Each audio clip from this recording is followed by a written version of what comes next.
kenapa kami memilih mitos-mitos kepemimpinan sebagai awal dari topik pembicaraan di Sinergio TV ini. Karena kita melihat saat ini adalah di mana crisis will define a leader's legacy. You make it or you break it. Nah, di sini kita ditemani akan dibantu dan di-share oleh Romo Andang, Pak Purnomo dan Pak Indra yang mereka adalah the living legend kalau menurut saya. Karena they walk the talk. They already done so many crises, passed it and overcome it. Nah, topik dari Sinergio TV saat ini adalah servant leadership, quality aging, dan juga manajemen bela negara. Jadinya kita ingin memasukkan nuansa-nuansa lokal di Sinergio TV. Nah, selain itu Bapak dan Ibu,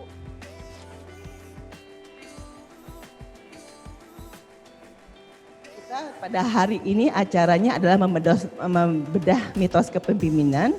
Kita juga ingin melihat beberapa mitos yang ada tentang pemimpin saat ini.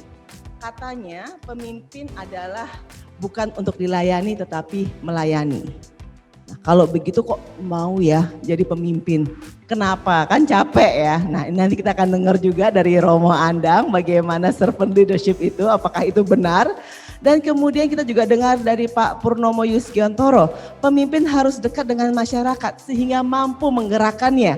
Dan ini sepertinya dipraktekkan di Sanggar ini oleh Romo Rudi juga, bagaimana beliau menggerakkan masyarakat-masyarakat di bawahnya untuk kerja cepat dan sangat berkualitas tinggi. Dan kemudian nanti kita akan mendengarkan juga dari Pak Indra Gunawan, Mas Man, bagaimana sih kalau pemimpin itu sebenarnya matang di umur 60. Sehingga kalau menurut research itu pemimpin-pemimpin Fortune 500 itu yang berhasil adalah yang 60 tahun ke atas. Jadi kita masih juga dianggap muda di usia 60 tahun ke atas. Kita juga akan mendengarkan dari para pakar ini. Makanya oleh karena itu kita akan langsung saja pembicara pertama, kami persilahkan Romo Dr. Andang Binawan untuk naik ke panggung. Dan beliau adalah Romo Dr. Andang Binawan atau lebih dikenal dengan Romo Andang, pastor Jesuit dan ahli hukum gereja, alumnus dari The Catholic University of America dan Catholic University di Leuven, Belgia. Beliau adalah dosen hukum gereja di Sekolah Tinggi Filsafat Diryakarya, Jakarta, dan pemerhati ekologi khususnya sistem pengolahan sampah. Pada acara ini Romo Andang akan melakukan sharing atas servant leadership, bagaimana beliau dengan gerakan dan aktivitasnya dapat melebur sekat-sekat perbedaan. Silahkan waktu dan tempat saya berikan kepada Romo Andang. Terima kasih Patricia, Ibu Bapak, Bapak Menteri, dan juga Bapak Indra dan teman-teman semuanya. Saya tidak menyebut semua salam tadi, tapi cukup dengan merdeka. Karena saya kira salam Indonesia adalah merdeka. Romo Magnis pernah merumuskan huruf O sebagai lubang. YouTube Sanggar TV error. Lubang itu apa sih secara filsafat? Wah, ini Romo Rudi mungkin nggak tahu karena dia junior saya. Itu Sanggar TV. Lubang menurut seorang filsuf adalah ketiadaan yang dikelilingi keadaan. Lubang kan sebenarnya nggak ada, tetapi baru kelihatan kalau ada keadaan. Nah, saya berharap bahwa nanti juga karena Sinergio ini sebuah celah new normal yang baru kita isi bersama-sama dalam konteks sinergo. Sinergo berarti mengumpulkan tenaga bersama-sama, kan? Baik, saya memang itu harapan saya terkait dengan apa yang kita lakukan. Nah, saya sebenarnya ketika diajak sharing tentang servant leadership, sebenarnya Pak Abe sudah menulis buku yang sudah diterbitkan dan kita tahu. Tapi pagi hari ini secara cepat saja saya tidak akan berpanjang-panjang karena kita tahu bahwa servant leadership itu dari kacamata orang Kristiani sudah sangat jelas bahwa Yesus sendiri yang mengajarkan tentang hal itu, karena kata-kata yang paling terkenal dalam konteks ini adalah aku datang bukan untuk dilayani tapi untuk melayani. Lalu kemudian muncul konsep-konsep yang terkait yang namanya kepemimpinan yang melayani. Banyak sekali kalau kita googling saja, maka kita tahu yang namanya.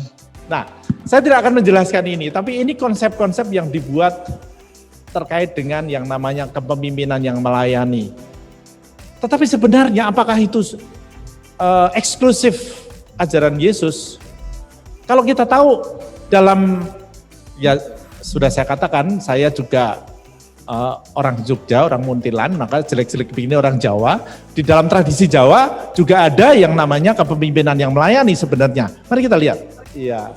Ini tentu saja dalam tradisi Katolik, Paus menyebut diri adalah Servus Servorum Dei. Kita teruskan.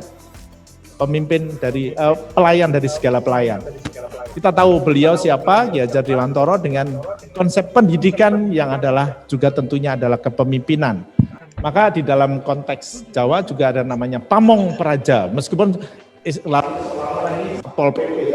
pamong praja adalah yang ngemong, yang memelihara, steward, bukan penguasa. Penguasa adalah pangreh. Seperti dikatakan, jadi oke, itu tradisi Jawa pun ada sebenarnya. Nah, ini salah satu tokoh yang banyak mempromosikan, yaitu Robert Greenleaf, ketika mengatakan good leaders must first become good servant. Jadi memang persepsinya adalah bagaimana yang dilayani itu yang menjadi pokok. 9 behaviors of a servant leader. Robert Greenleaf ngomong lagi, servant leadership always empathizes, always accepts the person, but sometimes refuses to accept some of the person's effort. Nah, saya kembali kepada tradisi Katolik terkait dengan kepemimpinan yang memang sudah menjadi tradisi kita untuk sungguh-sungguh membuat yang dilayani menjadi manusia seutuhnya. Sebenarnya itulah prinsip pastoral. Pastor adalah gembala. Maka kalau Bapak Kardinal Uskup Jakarta, Keuskupan Agung Jakarta ini memakai slogan gembala yang baik dan murah hati, tentunya adalah bahwa fokusnya adalah yang digembalakan, yang dilayani. Pastoral itu bukan hanya tanda petik menggiring, tapi memberikan yang paling dibutuhkan. Nah, dalam konteks itu saya ingin tidak akan berteori, tetapi saya hanya mau men-sharingkan apa yang pernah saya lakukan dalam konteks membantu Bapak Uskup menerjemahkan konsep atau slogan gembala yang baik dan murah hati dalam konteks umat Katolik di Keuskupan Agung Jakarta.